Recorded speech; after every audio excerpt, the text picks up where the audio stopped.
Hello, I'm Ted Gunderson. I retired from the FBI in 1979 after more than 27 years service. At the time of my retirement, I was a senior special agent in charge of the FBI Los Angeles Division with more than 700 people under my command and a budget of more than $22.5 million. I recently decided to produce my own radio talk show. One of my guests was Gene Chip Tatum, a former CIA 25-year black ops operator. At the end of the first show, 2 hours, I decided this man had much more information to furnish than he could furnish in that 2-hour period. I had him back for 13 more shows. I interviewed him for a total of 26 hours. This man has a phenomenal story. I've checked his story out. I can definitely state to you this man is credible, and the information he's furnishing is the truth. Listen and watch. You will be amazed at what you hear.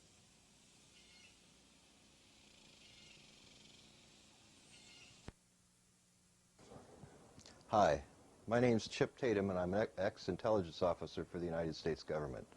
25 years ago, I started my service as a young airman in the United States Air Force. I went through Special Forces training as a combat controller and was subsequently sent to Vietnam. During my tour in Vietnam, I was recruited onto a team called Team Red Rock. The operation that we performed was Operation Red Rock. It was an operation designed to move Lon Nol, the premier of Cambodia, off of the proverbial fence and onto the side of the U.S. government. During this operation, Team Red Rock was captured. Orders were given by the President of the United States that Team Red Rock should not return to the United States. During our captivity, all but 2 of us were tortured to death.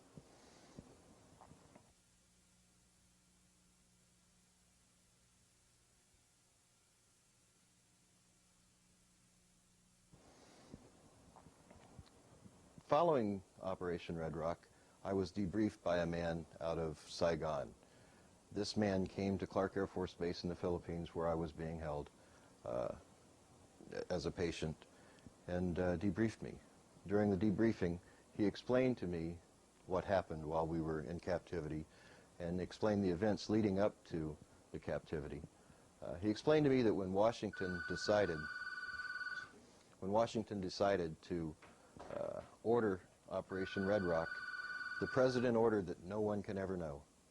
With those orders to General Haig and to Dr. Henry Kissinger, the mission was given to Bill Colby, the station chief in Saigon, to prepare the mission and to ensure that the men performing the mission didn't return. At the end of the debriefing with Mr. Colby, he explained to me that I had a choice. I could either stay with the Air Force and go under the operational control of the CIA, or I could go under the direct employment of the CIA. I chose, as a young military man, to stay with what I knew. I enjoyed the Air Force, I enjoyed the camaraderie in the military, and I knew for sure that I wouldn't have to go back to Vietnam as an ex-prisoner of war. Well, I chose that route, and no sooner did I get back to the United States than I was turned around and sent back to the Southeast Asia area again. I moved in and out of Vietnam under the operational control of the CIA, attached to a company called Air America. My job was to jump into the area of downed Air American aircraft and communicate to move them out and extract them from the area. In 1975, my operational control mission sent me to a place called Yugoslavia. I actually based out of Italy, but we crossed the border into Yugoslavia to try to ascertain the condition of Tito and the condition of the country, to try to find out who was going to be replacing Tito in the event of his death. President Tito was very ill. I spent 2 years in that area of operations, and then upon Mr. Colby's advice, I left active service for the United States government. When I left service, I went into a place called Gunnison, Colorado. I started my family. I had a little deli. I was working in the deli one day, and a couple of the boys came in wearing suits and sunglasses. They told me that the government needed me, and I was reactivated involuntarily to the United States Army this time. I was sent to a place called Fort Campbell, Kentucky.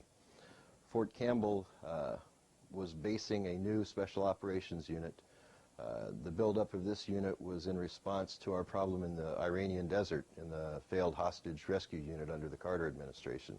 The year was 1980. The activation of me into this unit brought on an all-new meaning to me in the area of intelligence work. Previous to this time, although Team Red Rock was betrayed by the President and his orders that we shouldn't return, I found no other involvement of the government in misdeeds. However, from the day I joined Task Force 160 at Fort Campbell, Kentucky, until today, I've seen nothing but government corruption. He said, pending before this court, and I won't bore you with the first language. By the way, copies of this are available over in our booth 228. Pending before this court is the defendant's motion, blah, blah, blah. It says, he even goes on to say that he believes we probably can prove all this evidence. But here's what he says we cannot talk about. Any reference to the plaintiffs, that's me, plaintiffs' participation in programs, operations, or missions sponsored by the FBI or the CIA or any other agency of the United States government, covert or otherwise, as well as any organization sponsored by or aligned with the U.S. government, specifically including but not limited to any programs, operations, or missions conducted in southwest Arkansas regarding the training of Nicaraguan nationals, the funding and support for any functions involved in the Nicaraguan conflict, and any contact or communications with operatives, officials of the above-named agencies or organizations. Any reference to President or Governor Bill Clinton and or Hillary Clinton and the Mina Ornella airports.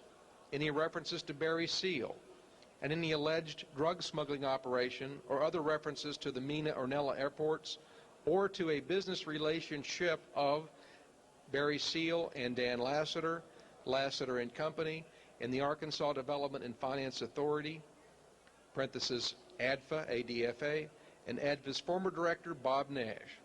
It is so ordered this 8th day of March, 1996. That was our lawsuit. And out the window it went, which, as I said in my letter as I filed it back to the court, what I found most interesting was this motion went beyond our lawsuit. And nowhere in our suit had we even named some of the people they eliminated reference to, which obviously was their own admission that they knew exactly where their liabilities were and wanted to make sure that we didn't get into court and somehow bring in the real scandal of this story, which is the money laundering aspects of what was going on with the huge profits generated from the cocaine activity. Many of you will wonder why I've decided to come forward today and how I can come forward as an ex-officer for the CIA, for the DIA, NSC, and let me explain that to you. I can come forward today because a federal judge has ordered at a federal trial that I was a defendant in, that the items that I wanted to discuss and present in my trial were not classified. And the reason he decided to do that is the last thing that judge wanted to do was allow that courtroom to hear what I had to say. He had to, first of all, under the CIPA requirements, that's Classified Information Procedures Act of federal court, he would have to get security clearances for all of the jurors, for the U.S. attorney, and for my attorney, and all of the clerks in the courtroom. No, judges, although the judges aren't required to have that clearance, he would have had to have his staff cleared. The clearances presented a problem in that it would have delayed the trial several months, and they would have had to allow me bond of some sort at that point. At that point, I'd been held without bond because I was a flight risk and a danger to society. The statement made by the Federal Bureau of Investigation after arresting me was that I had traveled outside of the country. Well, of course I had. That was my job. So that made me a flight risk.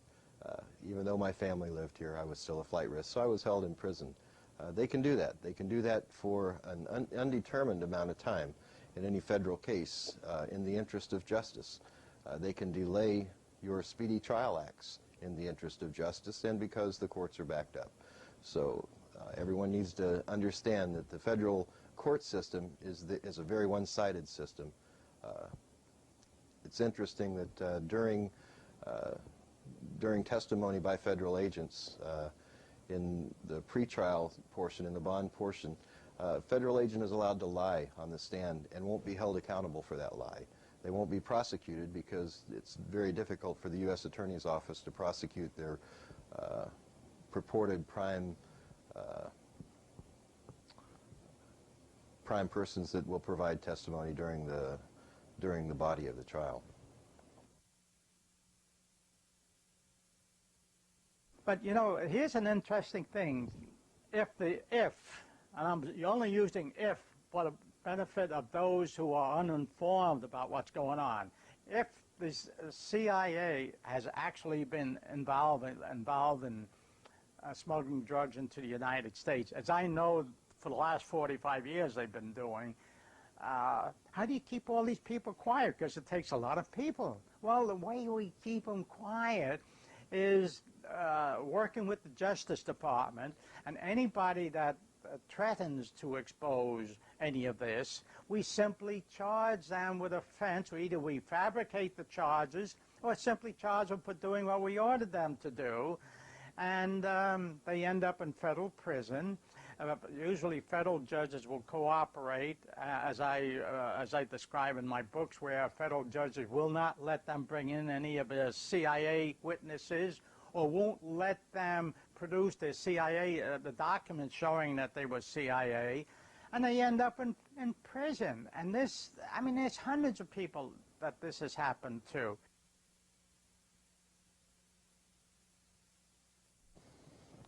So what I want to do now is I want to talk about an ultra-secret task force, one that was presented to the judge, and the judge said it's not classified, it's not of national security, but it's irrelevant to this, so you can't take the stand in your own defense using any of this. So that allows me to talk to you today without prosecution. Task Force 160 was formed following the debacle in the desert, the problems that we had in trying to rescue the hostages in Iran were compounded by the fact that the wrong aircraft were chosen by our Joint Chiefs of Staff.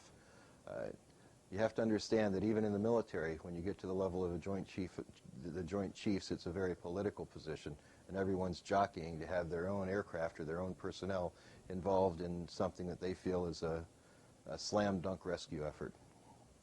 Unfortunately, because of politics, many young American soldiers lost their lives in the desert in Iran. When President Bush came into office, or when President Reagan came into office, it's hard to differentiate between the two in that administration. When President Reagan came into office, he decided he didn't want anything like this to happen to him. He knew that the anti-terrorist threat was there and that something would have to be done. So it was decided that they would prepare a task force of aviation assets. These aviation assets were trained and based out of Fort Campbell, Kentucky. Nicknamed the Night Stalkers because our primary function was to fly night vision goggle flight. Night vision goggles or night vision equipment that are hooked to the aviation flight helmets. We fly in the cover of darkness. The goggles are great except they have no depth perception, and the stress factor flying under goggles is 4 to 5 times that of normal flight, even normal night flight. We would routinely fly cross-country across the United States. We had the availability in later years of air-to-air refueling. We had the availability of bladders, tactical bladders on board to extend our flight day and our flight range. So we would routinely fly cross-country. Some of the bases that we stopped at, because we were a very top-secret organization as Task Force 160 at the time, and Task Force 160, you know, today is the black helicopters flying around the country. Because of the missions that we flew, it was difficult for us to land in the normal military environment. There are bases set up across the United States with minimum skeleton crews to support were able to support us for what we call RONs, rest overnights, as we ended our crew day. These bases are high security bases. One of them in particular in the desert in Nevada that I noticed was set up to handle over 2,000 people. It was a high security imprisonment containment area. I know that flying from base to base in the United States, many of the Army bases have received orders to set up containment areas for some type of prisoners, for some type of activity. What that is, I don't know, but I can tell you that they're being built and they exist. And they're being built under existing Department of Defense monies. I have a copy of a letter here that ordered the Army, and I'll give some of you, their leaders, a copy, and you can make copies. I've passed out tens of thousands of these across America. But the heading is, and the seal up there and all, is the Department of the Army, Headquarters, United States Army, Training and Doctrine Command. Now, I'm not supposed to have this letter, but it's not illegal for me to have it because it's not classified. I've added 5 lines at the bottom about the concentration camps because that's what it really is. There were about 43 of these detention centers, as they were called. And you know, some 6 months ago, they started stocking food in warehouses for the people they were going to put in them. But in the last few months, they've increased to over 130. And many of them are on military active installations and on what was former some of the 96 closed military installations that were supposed to be returned to the citizens as real estate and so forth. Now, they've already stockpiled food for the people they're going to put in there, and then this letter says, the subject of it, and the date of it's July 1994, and they're supposed to come up with the guidance on how to set up these camps not later than 2 months later, the 29th of August, 1994. So we have to hold the commander-in-chief, who's now in office, responsible for this, because no 4-star general at that headquarters would issue a letter like this unless he'd been ordered to. Do you understand that? He'd be, you know, subject to court-martial. The high security bases are closed bases. Some bases aren't. Some bases have highways that you can drive right through. However, when you look at this area, you'll just think, hey, look at the barbed wire around that place. I wonder what's in there. Well, not much is in there right now, but something will be in there. And it will be people. It won't be equipment. They're not designed to hold a lot of equipment. They're designed to hold a lot of people. They're not warehouse areas.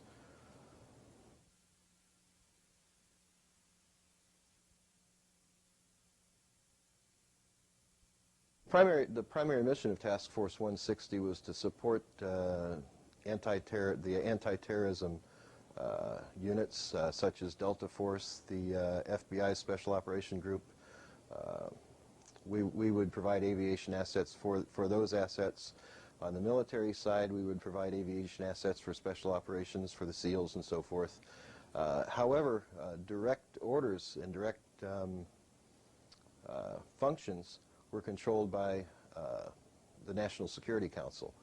We didn't fall under the TO&E, which is the equipment. We weren't tasked as members of the military. We were a separate entity altogether. Didn't exist in the military. As a matter of fact, during the Grenada invasion, there's a picture of me from a Louisville newspaper standing on a beach in Grenada with my Hughes 500 with about 70 bullet holes, entry holes into it.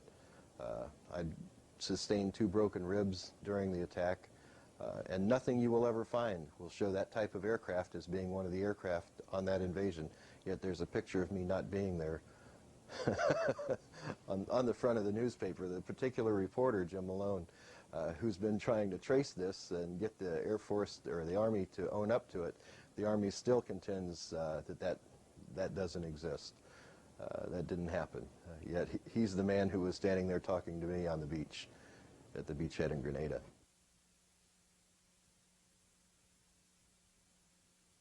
Currently, I'll talk in current events on the 160th. Currently, they have Black Hawks and attack aircraft, 2 separate types of attack aircraft, and they have large cargo aircraft.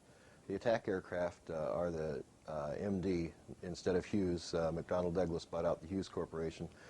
They're called the MD Defenders, which is a Hughes 500 beefed up.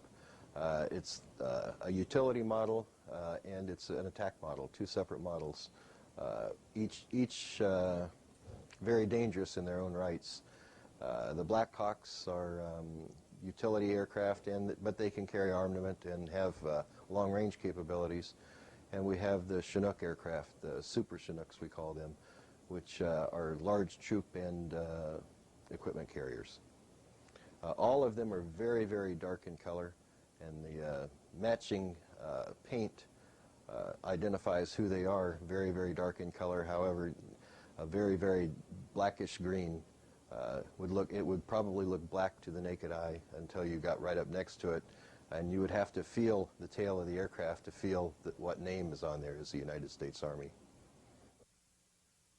It is U.S. Army. However, in earlier years, the assets were controlled, like I said, by the National Security Council. Our particular unit in the Little Birds, many of us were officers from the Central Intelligence Agency or agents from the Central Intelligence Agency. Let me explain to you the difference. An agent is a contract person. An officer is a card-carrying person from the agency. And you were? I was an officer and an agent. On separate occasions, whatever the need was, I would be sheep-dipped out and into a different entity to work as a contract agent. As a matter of record, I was, yes. At our SEPA briefing, that wasn't, the government didn't contest that because they know it's a matter of record. Who I am and what I am now is a matter of public record. What I have to say may be highly contested and should be highly contested about those in power, because what I have to say about them is not a compliment. I believe I was paid for 22 years to work for the American people. I believe that you have the right, as Americans in this country, as taxpayers, to know what happened. What you do with this information is completely up to you. How you deal with it is completely up to you. Whether you believe me is completely up to you. But I will tell you this, what you do with it will have an effect on you the rest of your life. If you choose to ignore what I have to say, in time to come, you'll see that probably you should not have completely ignored what I had to say. And that's just my own opinion. But it's an opinion of an intelligence officer who's been out there, who's been battling in the field for the right for you to call me a liar. I think this is a wonderful country when it's a country that you have the right to your own opinion. There aren't many countries out there where you can have the right to your own opinion. And I think that we need to continue to protect our rights to have that opinion. Well, with the conspiracy laws, all you have to do is say something wrong to another person, and you've lost that right. You're then a felon. I'm a felon. I left federal prison April 4th of this year. And what I'd like to do now is tell you what happened to me, how it happened to me, so that maybe you can learn from it and avoid some of the pitfalls.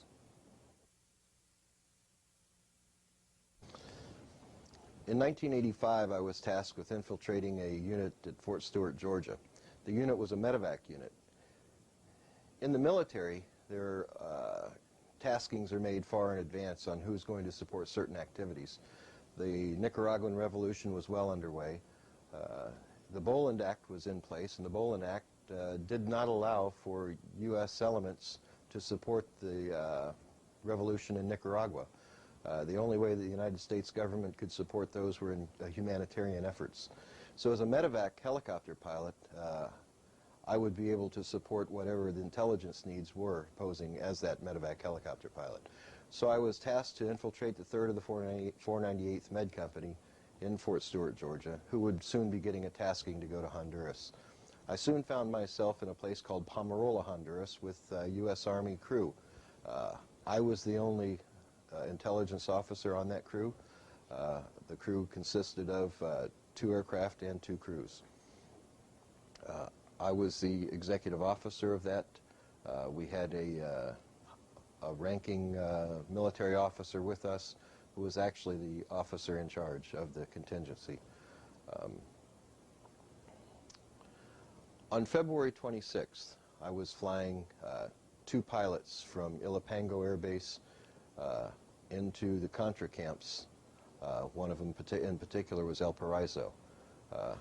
They were to arrange arms drops being done by a third entity, a company called Corporate Air Services. This Corporate Air Services employed several pilots from the old days who were somehow attached to ex-intelligence agencies.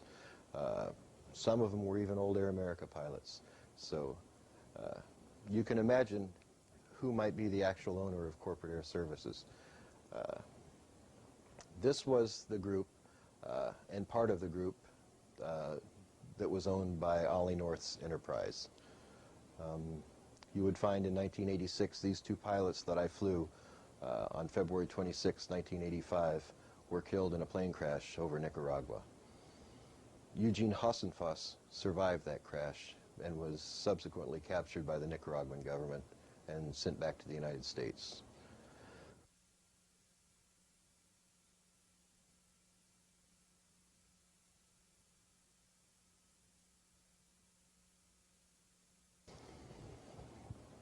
On that day, on February 26, 1985, after picking up Mr. Cooper and Mr. Sawyer, the pilots, from their meeting in El Paraiso, they came out of the meeting and they had a cooler marked vaccine. The cooler was a large cooler, probably about a 96 or 100 quart size, if you understand the sizes of coolers, very large, commercial grade. It was sealed and it was marked vaccine. We put it on board the aircraft. We flew all of them to La Mesa, Honduras. The two pilots were scheduled to catch a flight back to El Salvador. The cooler was destined for Panama to a Dr. Harari. I was given instructions to pass it on to a U.S. Air Force C-130 that was landing there sometime within the next few hours. When we unloaded the cooler from the aircraft, the seal broke on it. It popped open. I think that probably the hard landing that I had and bounced it around inside the aircraft on that particular occasion on a very hot day helped aid in breaking that seal. But when the seal broke, we found a large quantity of bricks wrapped in a blue medical tape. We opened it up. I put my finger across the powdery substance, crystalline type powder, put it on my tongue, and it immediately numbed my tongue. Previous experience told me that this was cocaine. And estimating the amount of cocaine inside that cooler, it was over 100 kilos of cocaine. I asked the pilot who it was going to, and he said in Honduras, or in Panama, it was going to a man called Dr. Harari. Dr. Harari, I would find out later, was actually Mike Harari, a Mossad agent assigned to General Manuel Noriega as a confidant. Upon arriving back at Pomerola Air Base, I immediately went into our secure lines I called Washington Switch, and I advised them, my controller at Washington Switch, what I had found. My controller, a man codenamed Jake that I'd met in earlier years in Task Force 160, was actually Ollie North.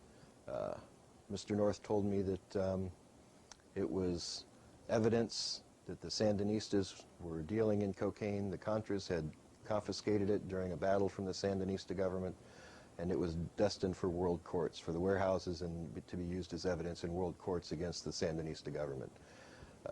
During my time in Honduras, probably 8 tons of medical supplies in a light powder and a crystalline, 2 different substances, were flown by my medical aircraft. Always marked medical supplies of some sort, and normally delivered to waiting C-130s or civilian C-123s or DC-3s in the area of operations. On one particular occasion, following my initial find, I had an engine failure. During the auto-rotation process, the blades on my aircraft had been put into a negative pitch position so that it would not auto-rotate correctly. After landing and having the maintenance officer look at the aircraft, we did survive the landing. It did damage the aircraft, but Mr. Cooper, our maintenance officer, looked at it and said, "It's amazing that you guys survived. These blades are completely negative pitch. They should never have rotated on their own. They should have gone into a counter-rotation and dropped you out of the sky like a Dipsy dumpster." Fortunately, having aviation skills that I have, and that's what I do for a living. I can fly an aircraft under any radar anywhere. That's my forte. That's why I was chosen for this, and that's how I was chosen to be used in the intelligence community throughout my career. Having survived that, we knew that there were some problems. So on the back of our flight plans, I would normally try to cover ourselves and provide insurance for what was going on. My passengers were written on the back of the flight plan after I landed. The cargo that we found on board the aircraft were written on the back of the flight plans after I landed. And anything having to do with the mission that was of interest were written on the back of the flight plans after I landed. This was all done at base operations where the flight plans were filed at Pomarola Air Base in Honduras. During this 3-month period, we collected a number of documents in both flight plans, mission briefs, and mission air evac medical reports that we made these notes on. It's interesting that they aren't just my notes. I did have crew members who can corroborate most of what I have to say. They remember the instance as well. So you developed insurance, in other words. We developed an insurance policy in that manner, and in later years I found that I would have to develop even a greater insurance policy. The people I worked for, the people I flew, are all on these flight plans for this 3 to 4 month period. They were filed with base operations, and a very trusted Honduran government official kept those in his chain of custody so that they were protected through the years. In 1995, I went back to Honduras and I collected these documents after a threat from Ollie North to give up the documents or else. I knew that to give him the documents wasn't going to work. I knew where I'd end up if I gave him the documents. So in lieu of that, I went back to Honduras. I took my wife. We flew into Honduras. We were followed. When we landed in Belize first, I knew that we were being followed at that point. I was able to evade the person who was assigned to follow us so that I could meet with the person who had these documents. He gave me certified copies of the documents, and we returned to the U.S. Within 2 weeks of returning to the United States, I was arrested by the FBI and placed in prison. But let me tell you even a little more about the instances that followed my arrest. In 1995, I was arrested by the FBI within 2 weeks of returning to the United States from Honduras. While in Honduras, I picked up certified copies of the documents, which I told you about earlier, and I'll show you copies of in just a moment. While I was being held in a federal facility, federal officers came into me and told me, "Give up the documents, Tatum. Give them up or else you'll be charged with treason. And if you don't go to prison for the rest of your life, you may even be executed." In lieu of giving those documents up, I decided to do something else. I published those documents, and I sent a copy to the White House. This is a Department of Defense International Flight Plan filed by myself and my co-pilot. The names in this section: Robert Brantner, our crew chief was a Mr. Rodriguez, and our medic was Gary Watkins. This flight plan was filed with base operations on February 26, 1985. The aircraft call sign was Dustoff 713. The actual number of the aircraft is also indicated on the flight plan. It shows that we flew a military mission in aircraft 7015713. We refueled at La Mesa. It shows that the people we flew as passengers were sent from Wally World, which was the intelligence compound at Pomarola Air Base. The names of the passengers were Cooper and Sawyer. Now, if you'll recall from a few moments ago, I told you about the cargo we flew.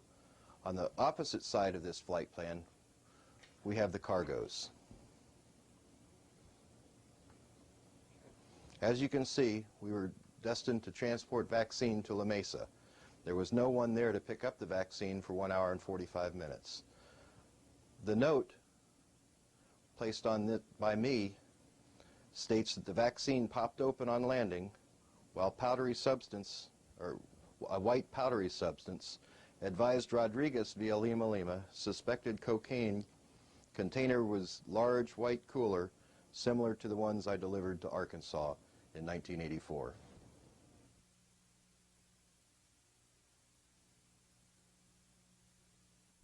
The stamp on it is Copia Certificata, which is a certified copy provided by the Honduran government. This particular government official has the originals in hand and is willing to produce the originals to any world court that is willing to prosecute those who are trafficking in cocaine in their country. This is a flight plan dated 18 March 1985. We flew aircraft 429, which was actually 4016429. I was the pilot. My co-pilot was Scott Williams, who many of you may recognize as a CIA asset. My crew chief was Bill McDonald, and again, my crew chief was E4 Rodriguez. This particular flight, we flew into several villages and then into San Lorenzo, Honduras. The personnel on board the aircraft were two, Mr. North, who you know as Oliver North, and another passenger. The particular mission that we flew on this day required us to go into an area that was heavily shelled during the night. It was a Contra village. At the Contra village, we picked up a patient who had trauma to the leg, massive rib fracture, and the second patient had upper chest wounds. As the medic was treating the chest wound, he needed my help. I went over and helped him. Mr. North, who had arrived late at the aircraft that morning, making us 45 minutes for our takeoff, came over, exasperated that we were taking such a large amount of time working on these Honduran nationals, or on these, I should say, Contras. But they were Hondurans, they weren't Nicaraguans, so that you know. Mr. North had decided that we were taking too much time. He came over and told us to get the aircraft up and going. However, when he got to us, he looked at the chest wound. The chest wound was a gaping chest wound. The heart was exposed and it was beating. Mr. North fainted. It compounded the medic's duties in having to tend to old blood and guts Oliver North. He made the notes on this, his medical evaluation. Additional medics' comments are on the reverse of this particular flight plan. Can you give us a clue what that's saying there on the comments? Sure. The comments say approximate ground time 15 minutes. This was in delivering, in San Lorenzo, delivering the patients. 15 minutes is a large amount of time when you have chest wounds and so forth to offload to ambulances to take to the primary care facility, to the tactical facility that was set up. And the medic was complaining here because it took so much time to get the people offloaded and into trauma care. What we got here? On the 16th of March, I was tasked to fly two individuals from Tegucigalpa on a sightseeing mission around Honduras, over the camps and back into Pomarola Air Base. We were flying an aircraft 228, which is actually aircraft tail number, I don't see it right offhand in here. At any rate, it was Dustoff 228. Mr. Hibbard was a pilot. I was his co-pilot on this particular mission. Our passengers were R. Young of the Arkansas National Guard and an M. Harari, who represented interests of Panama and was referred to as Ambassador Harari. M. Harari was actually Mike Harari, a Mossad agent. During the flight, I had installed a recorder, a cassette tape recorder that recorded all conversations on board the aircraft. We did activate that recorder during the flight. The personnel in the back of the aircraft, talking on our private intercom, did not know that what they were saying was not private. In the conversation between Mr. Harari and Mr. Young, Mr. Young was asking Mr. Harari basically, what's going on here? But he says Arkansas has the capability to manufacture anything in the area of weapons, and if we don't have it, we'll get it. Harari said in return, how about government controls? Well, Young then came in and said, the governor's on top of it, and if the feds get nosy, we hear about it and make a call. Then they're called off. He was looking around the countryside and continued, why the hell would anyone fight for a shithole like this? Harari referred, shaking his head in awe, what we do has nothing to do with preserving a country's integrity. It's just business. And third world countries see their destiny as defeating borders and expanding. The more of this mentality we can produce, the greater our wealth. We train and we arm. That's our job. And in return, we get a product, far more value than money for a gun. We're paid with the product, and we credit top dollar for the product. Still looking confused. Buddy was still looking confused, and Mike continued. Look, one gun and 3,000 rounds of ammo is $1,200. A kilo of product is about $1,000. We credit the Contras $1,500 for every kilo. That's top dollar for a kilo of cocaine down here. It's equivalent to the Americans' Kmart special, buy 4, get 1 free. On our side, we spend $1,200 for a kilo and sell it for $12,000 to $15,000. Now that's a profit center, and the market is much greater for the product than for the weapons. It's just good business sense, understand? Buddy responded with, damn, so you guys promote wars and revolution to provide weapons for drugs. We provide the non-numbered parts to change out, and we all win. Damn, that's good. Harari, the Mossad agent, said in return, it's good when it works, but someone, how do you say, has his hand in the gopher? Buddy responding on the defensive. Well, we get our 10% right off the top, and that's plenty. Goofus can make it go a long way. Harari responded to that. Who is Goofus? Governor Clinton. That's our pet word for him. You know, they call the president POTUS for President of the United States. Well, we call Clinton Goofus for Governor of the United States. He thinks he is, anyhow. That's your problem in America, Harari responded. You have no respect for your elected officials. They're more powerful than you think and have ears everywhere. You should heed my words and be loyal to your leaders, especially when speaking to persons like me. Your remarks indicate a weakness, something our intelligence analysts look for. Hell, Mike, everybody knows that Clinton wants that White House and will do anything to get it. That's why I'm here instead of someone else. We know about the cocaine. Hell, I've picked it up before with Lassiter when he was worried about going on to Little Rock Air Base to get it. A new line of conversation ensued, and in this line of conversation, Young said this, answering Harari's question about what's going on in Arkansas. Clinton thinks he's in charge, but he'll only go as far as Casey allows. Me and my staff, we keep the lid on things. You know, complaints about night flying Arkansas people are private folks. They don't like a lot of commotion, and Mena just isn't the right place for the operation. It keeps us busy at the shredder, if you know what I mean. Dan the man, speaking of Lassiter, he does magic with the money. Between him and Jack Stevens, we don't have to worry a bit about it. Then we got Parks. If there's any problem, he's the man. Finnis oversees our drop zone. Nash, he's just like the boss. Boss's yes man. Personally, I think he's a mistake. And in finishing their conversation,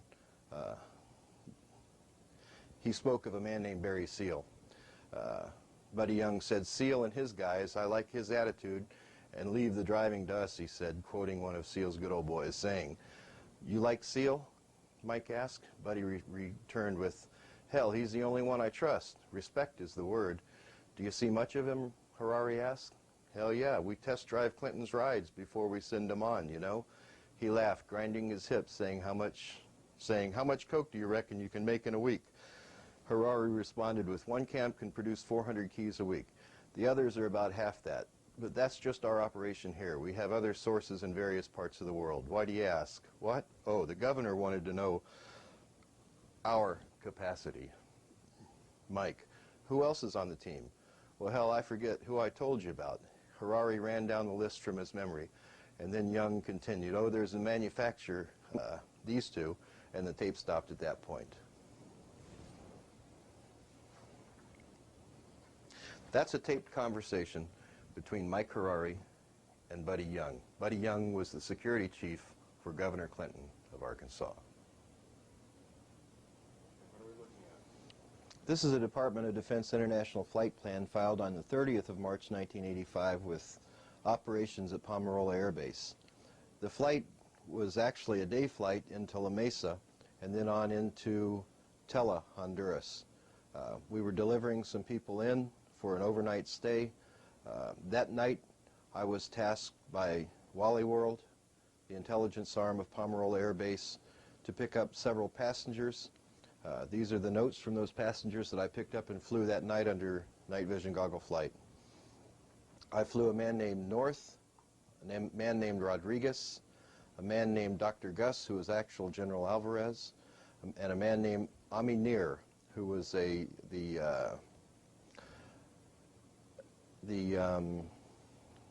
counterterrorism counselor to Shimon Peres of Israel. I flew them into Rus Rus, a camp outside of the main camp where a cocaine kitchen was operating by the Contras. We then went to Santa Ana, another cocaine kitchen in operation by the Contras. North said the following: Vice President Bush was going to take care of Seal and Noriega. They spoke about the meeting in Costa Rica 6 days prior, said Barr had spoken to Bush via SATCOM. The Vice President ordered that Seal and Noriega be taken out. When Barr handed me the phone, Vice President Bush seemed very agitated. He wanted the serial number of Seal's aircraft. He said if we needed to, we may have to take extreme measures. He told me that these men were out of control. This shouldn't be happening, he said. Do you understand? I told him that I did, but I really didn't at that point. This shouldn't be happening, he had repeated. Now it's going into perspective. He wants a hit on Seal and Noriega. It'd be pretty easy. A cooler marked med supplies on Seal's plane, but one like we'd put on Torrijos' aircraft. One in Noriega's plane too. That would take care of the problem. Barr said he'd take care of it, though. I wonder what he'll do. These were my notes on the 30th of March, 1985. I believe today we know exactly what he did to take care of Mr. Seal and Mr. Noriega. Initial conversations in that camp indicated that from Mr. North that Jeb would take care of it with his friends in Colombia. I believe in 1986 Barry Seal was assassinated by 3 Colombians. The documents you've viewed are contained in the Tatum Chronicles. The Tatum Chronicles are available by calling 1-800-201-7892 extension 58. That's 800-201-7892 extension 58. On the 19th of April in La Mesa, Honduras, I was in the back of a CH-47 Chinook helicopter from the 159th Aviation Company and based out of Fort Campbell, Kentucky. They were a supporting element for Task Force 160. I had been tasked by Wally World to deliver some maps to them so that they had terrain maps to get into Rus Rus, the area that we just talked about with the cocaine kitchens. While taxiing in the aircraft, in the rear of the aircraft's main rotor blades meshed together. The aircraft subsequently came apart in flight. Fortunately, we were at a hover. Injuries sustained, no one died in the crash. Several of us sustained back and neck injuries. I received injuries which ended up causing compression fractures in 2 places in my back. This precluded me from flight duties for at least a year. However, because of the problems that resulted in working for the National Security Council, for the military, and for the CIA, who were all 3 my bosses in Honduras, we found that it was necessary for me to leave the restricting environment of the military. There were too many questions asked. As you'll see in the Tatum Chronicles, there are documents in there that talk about medevac flights being made and commanded by other than medevac assets. These were military messages being passed back and forth between Special Operations Command, Readiness Command, and other commands which were involved in the area of operations. So in April of 1986, I was recruited into and accepted the job of working for what is called today an operational subgroup. OSGs in 1986 were formed by authorization of the TWIG, which is the Terrorist Incident Working Group. In turn, the Terrorist Incident Working Group was authorized to be formed by the Special Situation Group, which was authorized by President Reagan in 1982. The Special Situation Group is a group which is chaired by our command elements of national security, defense intelligence, CIA, military intelligence, and other assets of the federal government, to include certain cabinets. This particular Special Situation Group chairs only in the event of a national security problem. There's a standing group which was formed to support this Special Situation Group called TWIG, the Terrorist Incident Working Group. This standing group was our command element for the operational subgroups. Under the National Security Decision Directive in 1986, we were allowed to employ the assets of civilian and foreign personnel to work with us in the OSGs. As an officer in the OSG, I was primarily tasked to the neutralization section. Neutralization section deals in aligning foreign nationals with the interests of the United States government. Let me give you an example. If you all recall, during the Nicaraguan rebellion, all we wanted Nicaragua to do, the Ortega regime, was to hold free elections. That's the whole purpose, supposedly, of the rebellion that we funded, of the Contras going into rebellious war with the Sandinista government. That was not accomplished. In 1989, it was decided that we'll never win this way. It's a guerrilla war. We all know where guerrilla wars end up. We were in Vietnam in a guerrilla war forever. And that wasn't functioning properly. It wasn't coming into a line. The alignment wasn't being done. It wasn't being accomplished. So it was decided that the OSG neutralization section would neutralize Mr. Ortega into alignment. To neutralize a person, we could do one of three things. We could intimidate them into it, we could coerce them into it, or we could take them out and prepare the next guy to align with our needs. Mr. Ortega, after being visited by an emissary of the United States on several occasions, refused to hold free elections. We decided at that point the refusal was unacceptable. We then sent an OSG member to him. That OSG member explained to Mr. Ortega that you have 2 weeks to announce free elections. If you don't in 2 weeks, we gave him the name of the man who was a very good friend of his and a second cousin that would be terminated, regardless of what you put around him. And we challenged him at that time, put a battalion of your best soldiers around that man. He's still going to die if you don't hold free elections.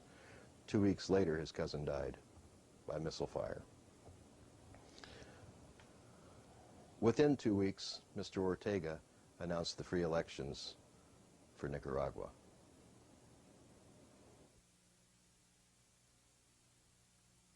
The neutralization.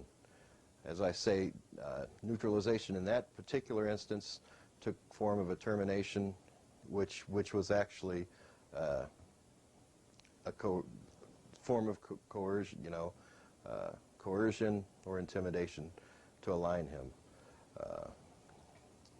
That's happened around the world. In that particular instance, I have to say that I believe that that was in the interest of the United States. Let me tell you why.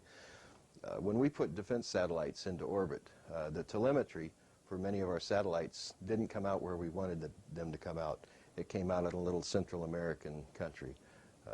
We have a place called a tactical site in Honduras, which needed to be protected at the time because the telemetry of these defense satellites and intelligence satellites all came together there. We needed to protect the borders, and having instability there with all of this data and information flowing right into that area was imperative to national security.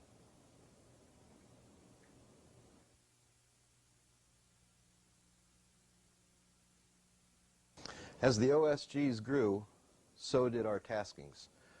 Not only did they grow, but they changed. Instead of working directly for the United States and in the interest of the United States, we found that the operational subgroups were used on an international basis to provide alignment for other countries, allies. We found that the primary countries that we were supporting were the G7 group of companies that all of you are aware of. And today it's the G7 plus one. I think we've included Russia in that just recently.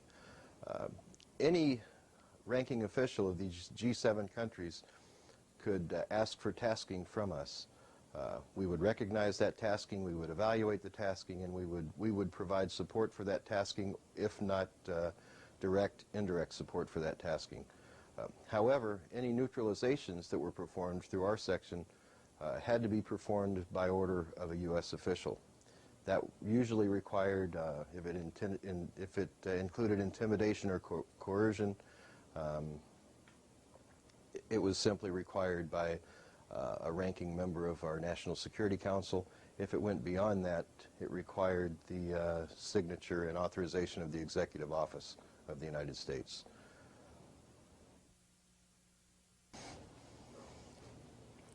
This is an example of a document which required the termination of a target for the OSGs. It was signed in 1991 by then President George Bush. I'll read this to you so that you understand what it says. It was an activation order activating myself, DG Chip Tatum, codenamed Pegasus. You are hereby ordered into service of the United States government. It has been determined that, and then the name of the target is blacked out, and his nationality is blacked out, has illegally obtained documents which are of vital concern to the security of the United States and selected allies of the United States. It has therefore been determined by finding of the National Security Council that these documents must be recovered. Due to this determination, you are authorized to use whatever means necessary to recover said documents and ensure that this criminal is brought to justice. You are authorized to exceed existing regulations and FTMs to accomplish this mission. If loss of life occurs as a result of the performance of your duties, you shall be exempt and protected from prosecution. Can you explain what's going on there? Sure. This particular person had some documents in his possession that could implicate some of the leaders of this country in illegal activities. That's what it came down to. I won't name the name because I don't want to endanger my family from his family for any retribution. To say that we can exceed existing field training manuals and existing regulations simply means that we can shoot to kill.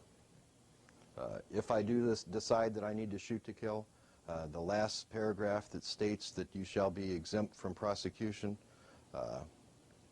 and means that the United States will exempt me from prosecution under Rule 12.3 of the Federal Code, and protected from prosecution implies that the world courts or other countries, I will be protected from them if they decide to try to prosecute. Okay. Why are you releasing this document now? Why is it coming out? I think that the American people need to know the level of what they're dealing with. I think they need to know exactly what to expect. This termination order, because it involved a foreign national, I accepted. If it were for an American national, I would not accept, but there are those in the OSGs that would accept that, and let me explain to you why. OSG members aren't necessarily United States government personnel. We had intelligence officers from Danish intelligence, Turkish intelligence, the Mossad, British intelligence, and other countries. For $25,000 to $50,000 per mission, you can bet that they'll terminate or they'll neutralize whoever they're ordered to do. So as you've just seen in the document that you've just viewed, the OSGs were tasked with neutralizations around the world.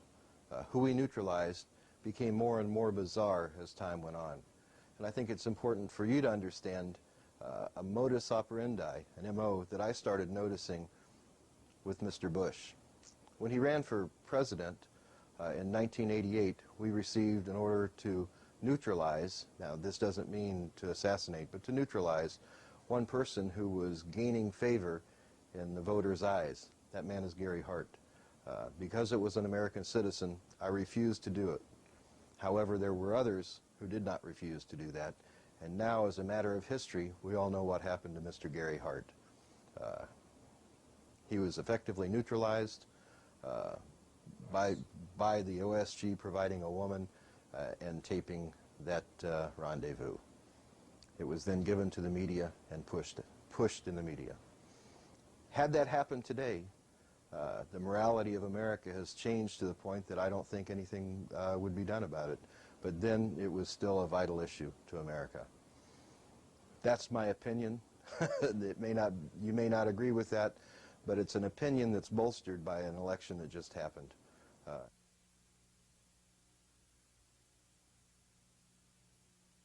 The next instance that I was tasked to neutralize an American citizen was in the 1992 election. I was asked to neutralize a candidate for a third party. This candidate was gaining favor in the voters' eyes. He was growing fast, and he's a person most of us know. His name is Atros Perot. These young people could cause the American people to regain confidence in their government overnight if they would put this in place, right?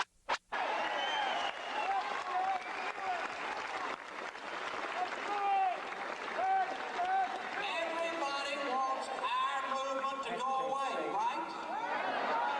What better way to get us to start thinking about it than to do all the things that we felt ought to be done?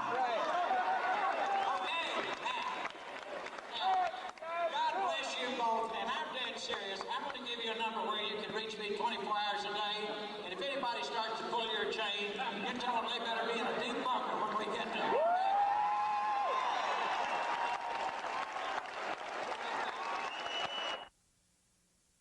I was told to neutralize Perot in a meeting in early 1992, 1991, and I refused to do that.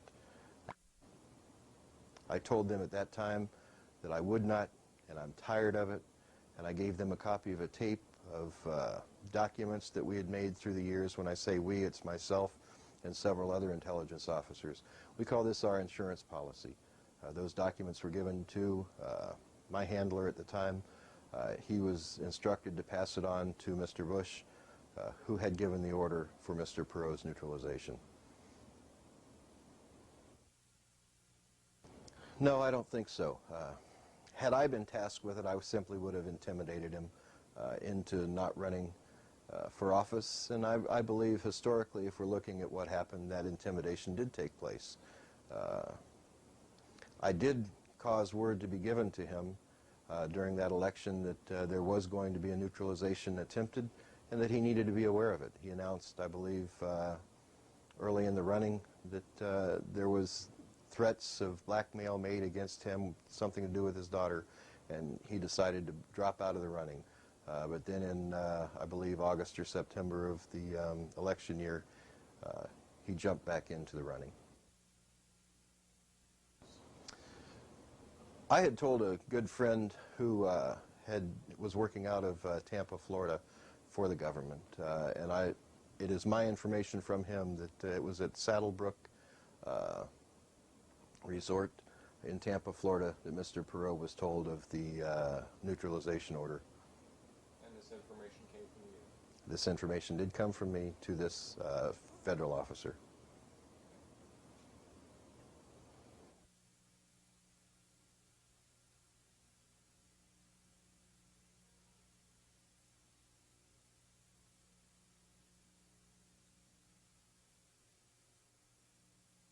As I reflect back now and think about my many years of intelligence service and the things that I had done, the missions that I had been given, and in later years working for the OSGs, I can see a very common thread, and it's a thread, and I'm not easily threatened, but it's a thread tied to a particular word, and that particular word has cropped up more and more in the most recent past by politicians.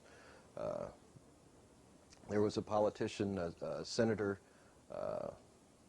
that was interviewing the new director of the CIA, George Tenet, and she asked him a very specific question, and that was just early this year. She asked Mr. Tenet, "Are you prepared to usher in the new millennium And are you prepared to build your Central Intelligence Agency to see to the New World Order? That was a damning statement, because I'd heard that statement in other instances. I heard that statement from statements and words pertaining to the New World Order from my handlers, from George Bush, from Bill Colby, and from Mr. Casey.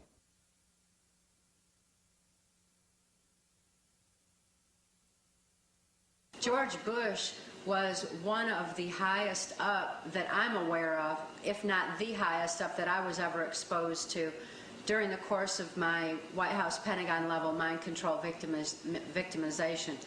George Bush began with the United Nations. He went on to head our CIA.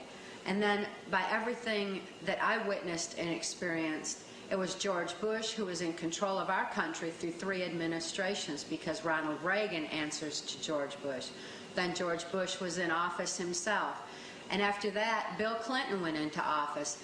And I heard Bill Clinton and George Bush once discussing how when the American populace became disillusioned with Republicans in control of our country, bringing us into the New World Order, that Bill Clinton, as a Democrat, would be put into office. And it was also my experience to have witnessed Bill Clinton answering to George Bush. So we certainly aren't blaming everything on George Bush. There's a lot of other players that are named in our book, Transformation of America. But it's very important that people understand who's at the top of this effort so that they know exactly what the problem really is. Now, let me define how anti-government I am not. Because I am not anti-U.S. Constitution. How many of you are totally for our U.S. Constitution? How many of you are totally against those who are trying to do away with our Constitution? How many of you did time in the military, or maybe you're an ex-policeman like me, and have sworn to uphold the Constitution against all enemies over there and over here, foreign and domestic? Okay, I have twice. And I was born in a conservative American family, and my dad was a conservative, and so I guess I'm now an extremist. Why? Because they want to discredit everybody who doesn't want world government. Everyone who won't buy the party line is now an extremist, you see. So we can be labeled, and most of the people who don't know what is going on will buy the lie and turn against those who really know what's going on and who can educate others and help them stop it, perhaps. Now, I can see that everything we were doing from 1986 in the OSGs until I left in 1982, 1992, were designed to align countries into a one-world government. There's no doubt in my mind that that's what we were doing. There's no doubt in my mind that that timetable by the end of 2000 will be accomplished. As a matter of fact, having seen certain time schedules for things to happen, not understanding what it was designed for, I can say that they're ahead of schedule right now. It's our job to deter that, to slow that down, and perhaps by slowing that down, by slowing it down at the very top levels of these group of elite, perhaps we can give us common people the opportunity to come together and decide that there's something better than what they have planned for us in the New World Order. No, I don't think that we have faced as critical a moment in American history since this republic began. And I say that advisedly. You look back over the course of our history, we've had a lot of crises. The great crisis of the Revolution and the Civil War and the Depression and the World Wars, we've been through an awful lot. But our founders predicted time and again that if the final threat ever came to the freedom of America, it would not be because of some external foe or invasion. It would be because somewhere along the way we lost the will, we lost the character, we lost the wherewithal to govern ourselves and retain our freedom. And I think you can see all around you in America today that there are signs that that crisis is upon us. A government that out over the decades on the claim of war and the claims of peace and the claims of every kind of crisis they can find, has expanded its bureaucratic control, its control over our resources, its control through regulation over every aspect of our lives. Some people have come along who seem to believe that it is the business of government to substitute for the work and the will and the energy and the responsibility of this great people. But you know, that's not how this country was built. It's not how we got here.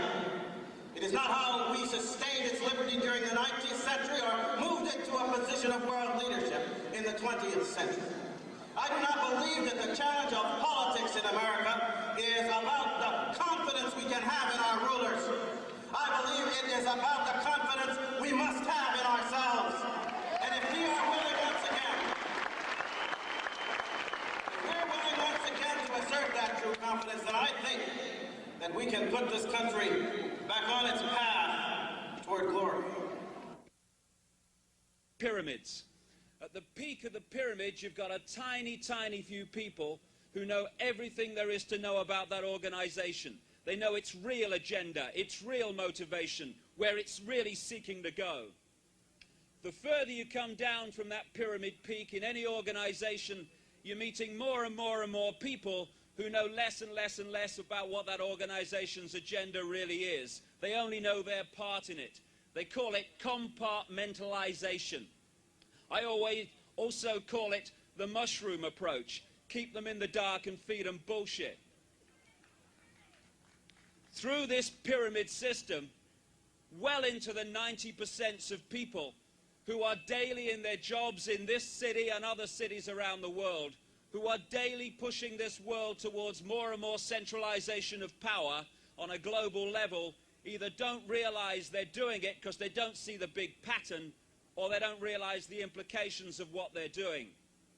And all these aspects of life, the banking system is a pyramid, so is the media, so is the secret society network of the world, so is the multinational corporation network. And at the peak of their pyramids, they fuse into one global pyramid peak, where a tiny few people, maybe no more than 13 families, pervade down the pyramid, an all-encompassing policy which pushes us daily towards more and more centralization of power. But you know, if you look at the pyramid, where is the power in the pyramid? We've been conned and conditioned and programmed to believe that it's up there. It is not. That's up there because the rest of the pyramid, us, are holding it up there, and that's the only reason it exists. And that leads me to something else as I start to draw to a close here. And that is, it's okay standing at microphones like this and meetings like this and saying it's them, it's them, it's them. No! It's only possible, this manipulation, because human race of the world, it is us that allow it to happen. I think to perform effectively as a new world order, you have to have a commonality of countries. You can't have the separation of countries, the distinct separation that we have now. You know, you look at Ireland, who is a fairly poor country. They don't have all of the conveniences that we do in America today. So I think conveniences will be lost in some countries, and conveniences will be gained in others. The two-car system in America, the heavy use of fuel in the United States, I don't think that we'll be successful in a one-world government with obtaining the fuels to sustain that. I think that there's going to have to be a change, and I think that the government is seeing to that change on a very, very slow but very, very precise schedule.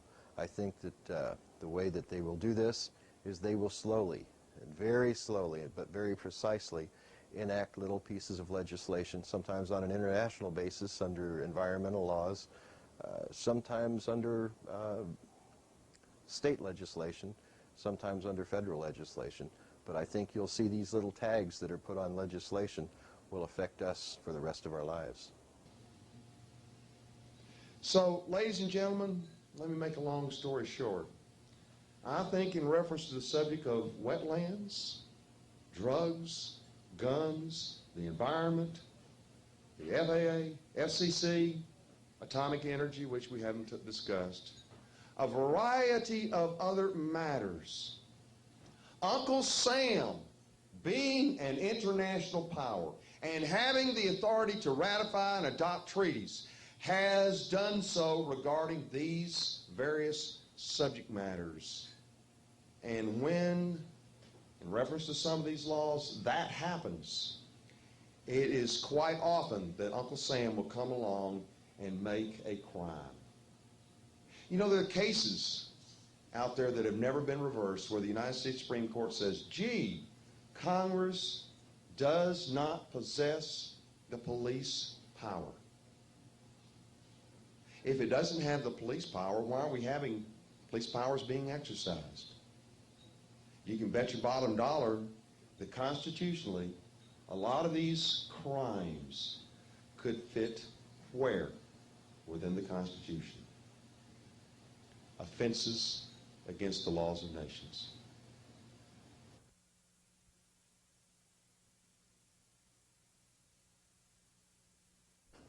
Well, in working for the people I work for, I only see two classes. I see the leaders who are the elite, and I say the leaders who are the elite because of the people that we worked for. We worked for the Rothschilds, the Roosevelts, the superpowers in money around the world. There was never any question of finances on anything that we did. If I needed $250,000 for a mission, I had a signature line of credit. I walked into a bank in New York, I signed my signature, pulled out $250,000 cash, walked away, and that money was replaced the following week. It was that easy for me. So in answer, I hope that I've answered that in saying there's two groups. There's the citizens and there's the elite, and that's all there are. Those around the world that think that there's going to be an upper class or that there's going to be comfort like there was, there won't be. Myself, I see even maybe a third class, but that third class won't be considered citizenry on the New World Order. It'll be considered enemies of the New World Order who are possibly living in state of an underground.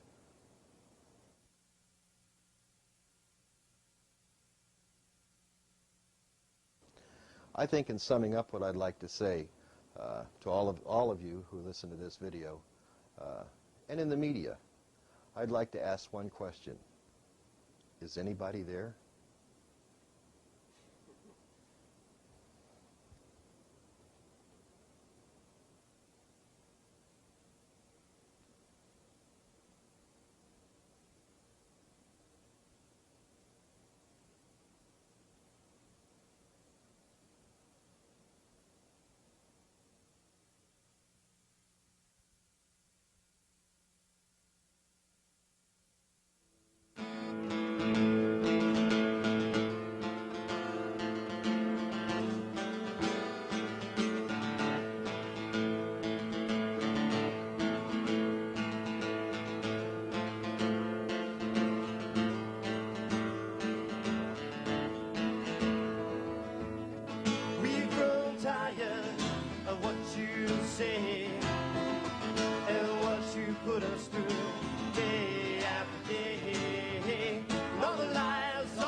Dreams would come true. We take it all back from you. If my dreams would come true, we tear it down and start again. Start again. We're sick and tired of how you behave and all the shit that goes down here day after day. Maybe one day you will see we'll take back what is ours and then destroy the hell you bastards made. If my dreams would come true, we'd take it all back from you. If my dreams would come true, we'd tear it down and start again. If my dreams would come true, we'd take it all back from you. If my dreams could come true, we'd tear it down and start again.